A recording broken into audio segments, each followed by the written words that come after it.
जय हिंद दोस्तों। आज हम पढ़ेंगे मध्य प्रदेश के राष्ट्रीय उद्यान जिनकी संख्या 12 है। सभी राष्ट्रीय उद्यान को हम एक एक करके पढ़ेंगे। सबसे पहले हम राष्ट्रीय उद्यान के नाम देख लेते हैं। पहला है कान्हा-किसली राष्ट्रीय उद्यान, जो कि मध्य प्रदेश का सबसे बड़ा राष्ट्रीय उद्यान है और पहला राष्ट्रीय उद्यान भी है। दूसरा है माधव राष्ट्रीय उद्यान। तीसरा है ओमकालेश्वर राष्ट्रीय उद्यान, पेंच राष्ट्रीय उद्यान, बांधवगढ़ राष्ट्रीय उद्यान, संजय डोगरी राष्ट्रीय उद्यान, पन्ना राष्ट्रीय उद्यान, वन विहार राष्ट्रीय उद्यान, सतपुड़ा राष्ट्रीय उद्यान, जीवाश्म राष्ट्रीय उद्यान जो कि मध्य प्रदेश का सबसे छोटा राष्ट्रीय उद्यान है, डायनासोर जीवाश्म राष्ट्रीय उद्यान, कूनो पाल राष्ट्रीय उद्यान जिसकी न्यू अपडेट आज आई है, जहां 8 चीते आए हैं नवीनिया से, उसको भी हम इस वीडियो में जानेंगे। चलिए वीडियो शुरू करते हैं। चलिए देखते हैं हम सबसे पहले कान्हा-किसली राष्ट्रीय उद्यान।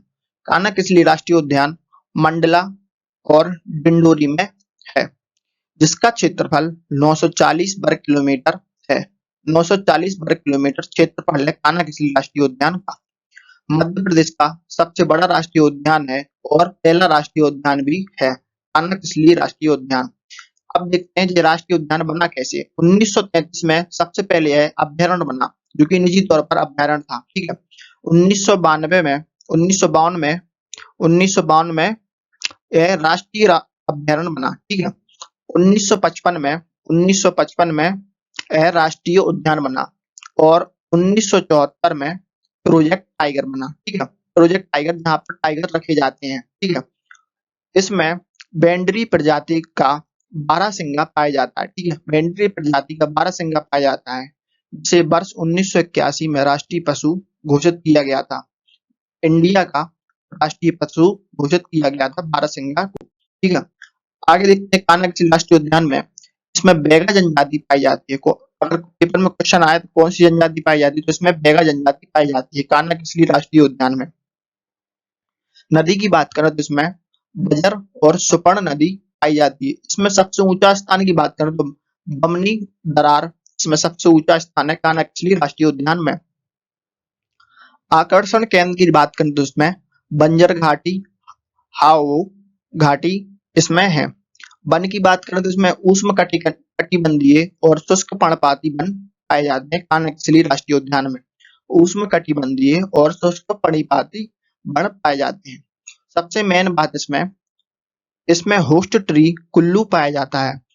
ठीक है। होस्ट ट्री कुल्लू पाया जाता है कान्हा-किसली राष्ट्रीय उद्यान में। आगे देखते हैं माधव राष्ट्रीय उद्यान। ठीक है। माधव राष्ट्रीय उद्यान शिवपुरी में है, जिसका क्षेत्रफल 337 वर्ग किलोमीटर है और यह 1958 में राष्ट्रीय उद्यान बना। ठीक है। वनों की संरक्षण के लिए यह राष्ट्रीय उद्यान जाना जाता है। मतलब वनों की संरक्षण, मतलब बहुत सारे वन इसमें पाए जाते हैं, बहुत घने जंगल। ठीक है। स्वतंत्रता से पहले सिंधिया की शिकार स्थली थी यह राष्ट्रीय उद्यान, माधवगढ़ राष्ट्रीय उद्यान। जो सिंधिया है, ग्वालियर के राजा हुआ करते थे, उनकी शिकार स्थली ये थी। ठीक है। इसमें सहरिया जनजाति पाई जाती है माधव राष्ट्रीय उद्यान में। नदियां की बात करें तो मनिहारी नदी और बहरी नदी पाई जाती है। और सबसे मेन बात इसमें तात्या टोपे की समाधि इसी राष्ट्रीय उद्यान में है। ठीक है। इसी राष्ट्रीय उद्यान में तात्या टोपे जी की समाधि है। आगे देखते हैं पेंच राष्ट्रीय उद्यान, जो कि छिंदवाड़ा सिवनी में है। 1983 में राष्ट्रीय उद्यान बना। 1992 में प्रोजेक्ट टाइगर बना। 1983 में राष्ट्रीय उद्यान बना। 1992 में प्रोजेक्ट टाइगर बना पेंच राष्ट्रीय उद्यान। ठीक है। मध्य प्रदेश और महाराष्ट्र की सीमा पर स्थित है। एक इकलौता राष्ट्रीय उद्यान है जो कि मध्य प्रदेश और महाराष्ट्र की सीमा पर स्थित है। काला पहाड़ यहाँ की सबसे ऊंचा स्थान है। सबसे ऊंचा स्थान अगर कोई पूछे आपसे पेंच राष्ट्रीय उद्यान में, तो एक काला पहाड़ है जो कि सबसे ऊंचा स्थान है। रुडयार्ड किपलिंग ने द जंगल बुक में राष्ट्रीय उद्यान का वर्णन किया है, पेंच राष्ट्रीय उद्यान का वर्णन किया है। ठीक है। क्षेत्रफल देखें इसका तो 293 वर्ग किलोमीटर क्षेत्रफल है पेंच राष्ट्रीय उद्यान का। NH-44 इसी राष्ट्रीय उद्यान से गुजरता है। नेशनल हाईवे इसी राष्ट्रीय उद्यान से गुजरता है। ठीक है।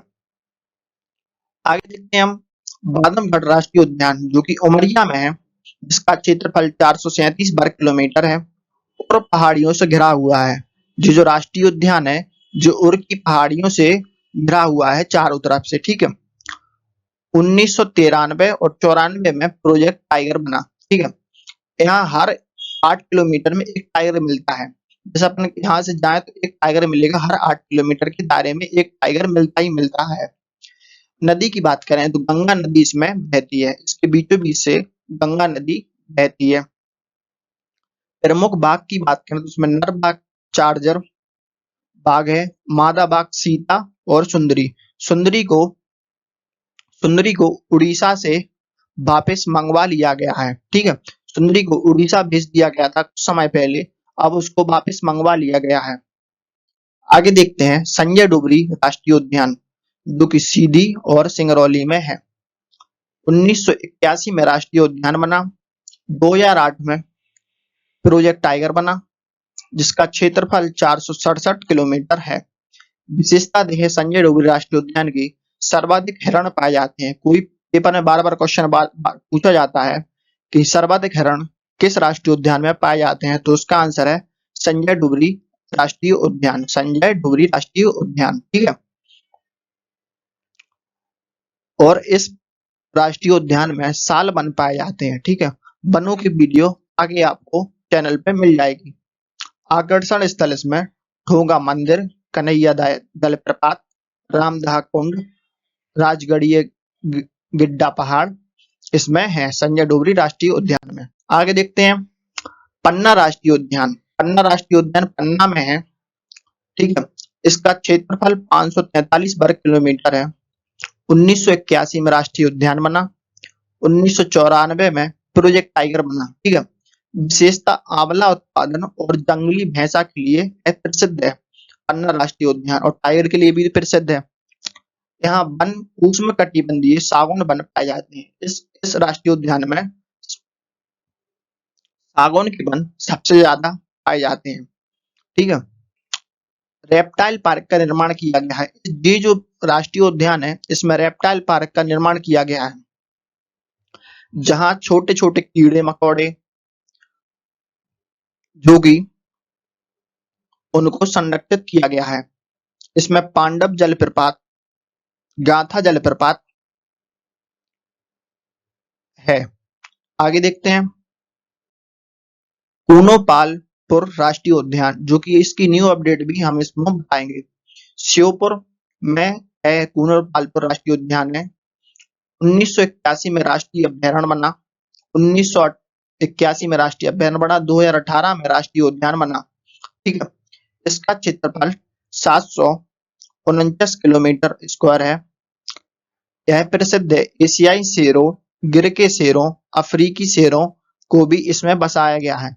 आज ही के दिन 17 सितंबर 2022 को नामीबिया से 8 चीते लाए गए हैं। प्रधानमंत्री मोदी जी के जन्मदिन पर उन्होंने 8 चीतों को रिमूव किया है आज ही के दिन कूनो राष्ट्रीय उद्यान में। पहले 30 दिन उसको क्वारंटाइन किया जाएगा, उसकी देखरेख की जाएगी, फिर उसके बाद उसको कूनो राष्ट्रीय उद्यान में छोड़ दिया जाएगा, ठीक है। जिसमें 5 मादा चीते हैं और 3 नर चीते हैं, ठीक है। और ये अफ्रीकी चीते हैं, ठीक है। अफ्रीकी चीते हैं जो कि 8 आए हुए हैं। और इस राष्ट्रीय उद्यान में कूनो राष्ट्रीय उद्यान में सहरिया जनजाति पाई जाती है। आगे देखते हैं वन विहार राष्ट्रीय उद्यान जो कि भोपाल में है, जो कि 1989 में राष्ट्रीय उद्यान बना। क्षेत्रफल 4.45 वर्ग किलोमीटर है। इसमें शुष्क परिपाती विरल वन पाए जाते हैं, मतलब बिखरे हुए वन पाए जाते हैं, एक पेड़ उधर, मतलब शुष्क परिपाती विरल वन पाए जाते हैं। प्रदेश का एकमात्र सर्व सुविधा युक्त रेस्क्यू सेंटर इसमें ही है। मतलब मध्य प्रदेश की राजधानी में है यह राष्ट्रीय उद्यान भोपाल में, तो इसमें रेस्क्यू सेंटर तो पाया जाएगा ही, सर्व सुविधा युक्त। शहर के बीचों बीच स्थित है यह राष्ट्रीय उद्यान, एकमात्र राष्ट्रीय उद्यान है जो कि शहर के बीचों बीच स्थित है। वन विहार राष्ट्रीय उद्यान, पेपर में अगर पूछा जाए शहर के बीचों बीच कौन सा राष्ट्रीय उद्यान स्थित है, तो वो आपको निशान लगाना है हमेशा वन विहार राष्ट्रीय उद्यान पर। आगे देखते हैं सतपुड़ा राष्ट्रीय उद्यान जो कि होशंगाबाद में है। सतपुड़ा राष्ट्रीय उद्यान होशंगाबाद में है। 1981 में राष्ट्रीय उद्यान बना। 1999 में प्रोजेक्ट टाइगर बना। क्षेत्रफल इसका देखें तो 525 वर्ग किलोमीटर क्षेत्रफल है। विशेषता इसकी सर्वाधिक जलप्रपात होशंगाबाद वाले सतपुड़ा राष्ट्रीय उद्यान में होता है जलप्रपात। ठीक है। आकर्षण का केंद्र धूपगढ़ की चोटी जो कि सबसे बड़ी चोटी है। पचमढ़ी पचमढ़ी ठीक है। चुरना पहाड़ इसका आकर्षण केंद्र है। एकमात्र राष्ट्रीय उद्यान है जहां पर रोड डली हुई है।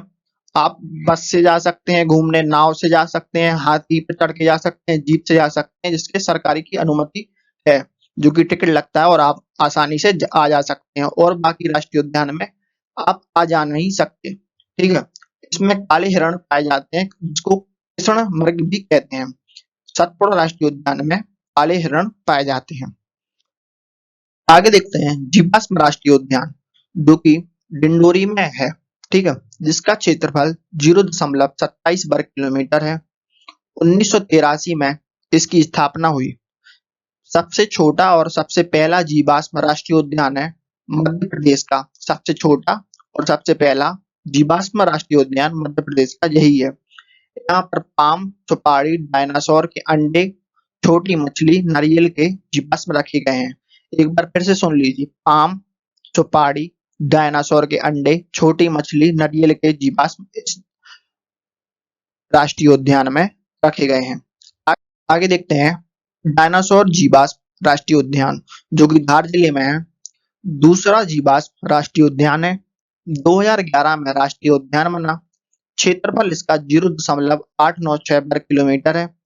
सबसे इम्पोर्टेंट पॉइंट इसमें है, सबसे आईएमपी पॉइंट इसमें 6.5 करोड़ वर्ष पुराने डायनासोर का जीवाश्म रखा गया है डायनासोर जीवाश्म राष्ट्रीय उद्यान में। ठीक है। आगे देखते हैं हम ओमकालेश्वर राष्ट्रीय उद्यान जो कि खंडवा में है। जिसका क्षेत्रफल 293 वर्ग किलोमीटर है। 2004 में राष्ट्रीय उद्यान बना। ठीक है। ज्यादा जीव इस राष्ट्रीय उद्यान में नहीं है, इसलिए इस राष्ट्रीय उद्यान की ज्यादा जानकारी नहीं है। आगे देखते हैं हम दूसरी वीडियो में वन देखेंगे और भी मध्य प्रदेश की बाकी जानकारी देखेंगे। वीडियो पसंद आए तो चैनल को सब्सक्राइब करें। जय हिंद।